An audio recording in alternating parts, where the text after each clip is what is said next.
Good morning and welcome to Saffron Walden Cemetery.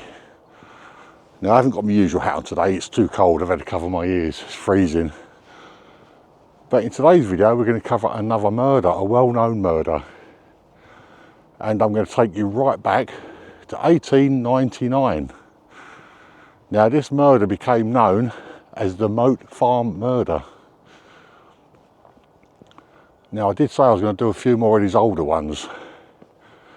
You can blame my sister for these because I didn't used to like them, but since I've been researching them I've actually got right into them. And the victim in this case, and the person whose grave we are going to visit, is Cecile Holland.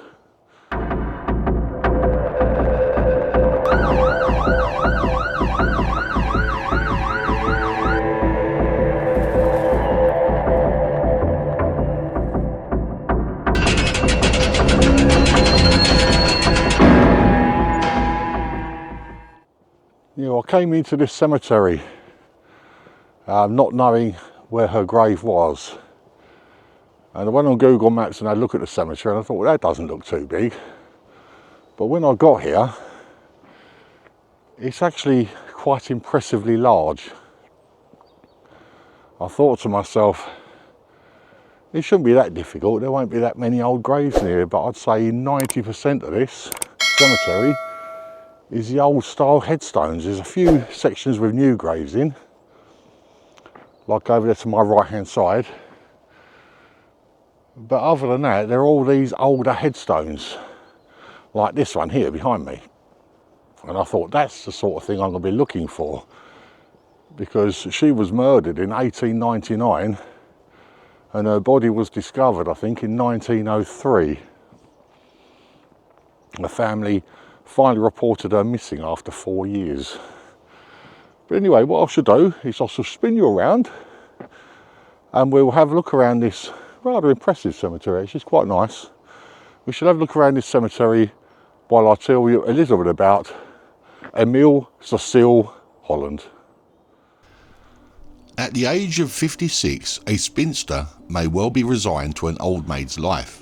Into the life of Camille Cecile Holland, romance had not come.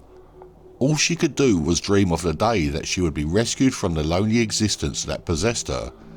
For she was a woman of imagination.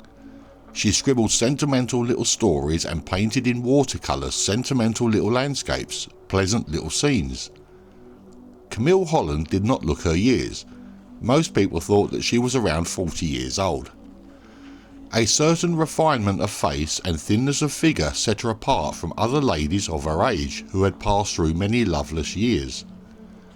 She could afford the occasional trip to the continent. She could afford too other occasional luxuries, for her aunt, with whom she had lived for many years, had left her a substantial fortune of £7,000, invested in stocks and shares, which brought her £300 to £400 a year.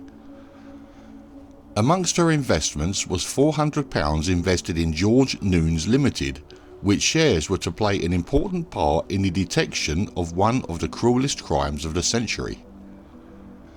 Living as she did, it was natural that she had few friends. There was a nephew in Dulwich, who saw his aunt occasionally. There was a broker to whom she was known, and a banker on whom she sometimes called. Very few tradesmen knew her, because she ran no accounts, buying in whatever town she happened to be in and paying in cash. A smart-looking bearded man called at the boarding house in Elgin Crescent, Bayswater, where Miss Holland was in residence. This man was Samuel Dougal. Samuel was 4 years her junior and had enjoyed a successful career in the army, reaching the position of chief clerk in the Royal Engineers. His army career also provided opportunities to see the world, and he spent 9 years in Halifax, Nova Scotia. Unfortunately, during his time in Nova Scotia, he lost both his first and second wives in quick succession. His first wife died in 1885 after a bout of sudden illness. 2 months after her death, he remarried, only for his second wife to die 3 months into their marriage. Samuel left the army in 1887 and from then on had a rather checkered personal life and career. He formed relationships with a number of women and held a variety of jobs, none of which lasted very long. In 1895, whilst he was working in the office of the Commander of the Forces in Dublin, he was found guilty of forgery and was sentenced to 12 months hard labour. 2 months into the sentence, he tried to end his own life and spent the remaining 10 months in an asylum. Samuel and Camille courted for several months until January 1899, when they moved to Saffron Walden to take possession of their new home, Colden's Farm near Clavering. The property had been chosen by Samuel, but had been paid for by Camille, who, despite Samuel's protestations, had insisted that the property remain in her name. Though they were not married, they presented themselves as Mr. and Mrs. Dougal. On the 22nd of April 1899, Mr. and Mrs. Dougal moved into Colden's Farm, which they renamed Moat Farm. They appointed a maid, Florence Havies. Florence had barely set foot inside the house when she discovered that she was the subject of Samuel's attentions. He made several inappropriate advances on her, which resulted in her having to sleep in the same bed as Camille. On the night of 19th of May, Florence found herself in the house alone with Samuel. Earlier in the evening, around 6:30 p.m, Samuel and Camille had gone out in the pony and trap. At 8:30 p.m, when Samuel returned alone, Florence asked for the whereabouts of Camille. He replied that she had gone to London and would return later that night. At 7 a.m. the next morning, Florence came downstairs to start her duties when Samuel informed her that he had received a letter from Camille stating that she had gone on holiday. Florence then arranged for her mother to collect her. She arrived promptly. Florence collected her wages and left Moat Farm. Samuel was not on his own for long. He employed a new maid, Emma Burgess, and was joined by another, Mrs. Dougal, who was in actual fact his third wife. Over the next 4 years, Samuel continued to live at Moat Farm and enjoyed a number of liaisons with different women in the village. In early 1903, questions arose as to the whereabouts of Camille Cecile Holland and the fact that cheques were being presented with what was purported to be her signature. No one had seen her since the 19th of May 1899, when the maid who had rebuffed Samuel Dougal's sexually motivated attack on her refused to be left alone with him. Subsequently, a series of young women had suffered the same fates at the hands of Dougal. No sooner did they start work than he would start preying on them. Within 3 months of him appointing Georgina Kate Cramwell as a maid, he had gotten her pregnant. It soon became quite obvious that Miss Holland was missing and had not been heard of by her relatives for over 4 years. Weeks of digging ensued at Moat Farm until the 27th of March 1903, when Miss Holland's body was discovered. Following an inquest where it was discovered that she had suffered a bullet wound to the head, Dougal was committed for trial on the 22nd of June 1903. 1 day later, on the 23rd of June 1903, with the unanimous verdict of the jury, Dougal was found guilty of murder and sentenced to death by Mr. Justice Wright. He was hanged by the public executioner William Billington at Chelmsford Prison on the 14th of July 1903. Camille Cecile Holland was laid to rest at Saffron Walden Cemetery, which is where we are today.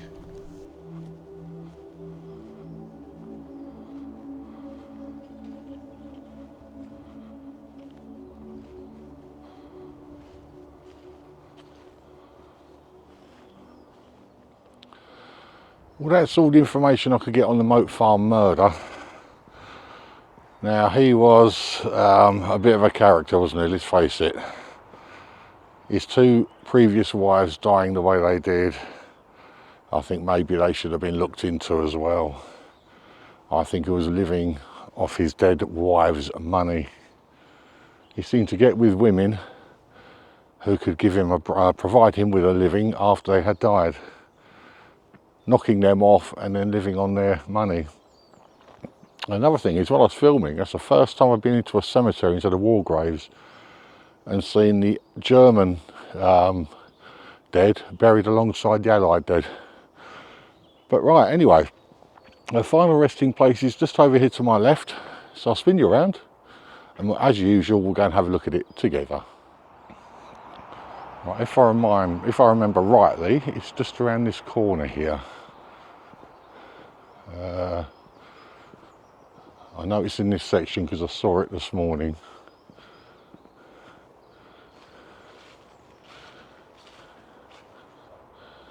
Here it is. It is this big one here right in front of us. This big one.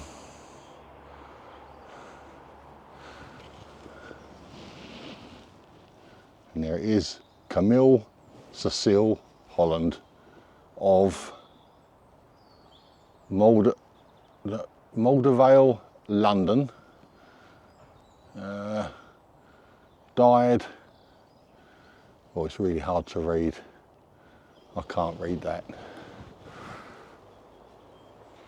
But this is the final resting place of Camille Cecile Holland.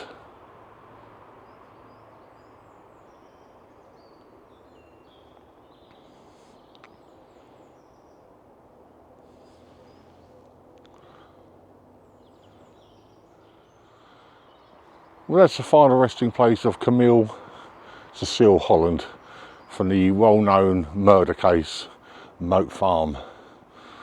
I hope you enjoyed this video, and I shall do a few more of these older ones, and we'll see how we get on with them. And if people like them, then I shall keep doing them. If not, I shall start moving on to the more modern ones. I mean, I will be doing the more modern ones as well anyway, amongst celebrities, sports stars, writers, the usual ones I do. But anyway, I hope you enjoyed it. If you did, please leave me a thumbs up. It does help the channel. And if you haven't already, then maybe consider subscribing. And if you do subscribe, don't forget to hit that notification bell. That way you will be notified each and every time I upload a new video. Anyway, this is it. This is me, Darren, from Saffron Walden Cemetery. I'll see you all on the next one, hopefully. So bye-bye for now.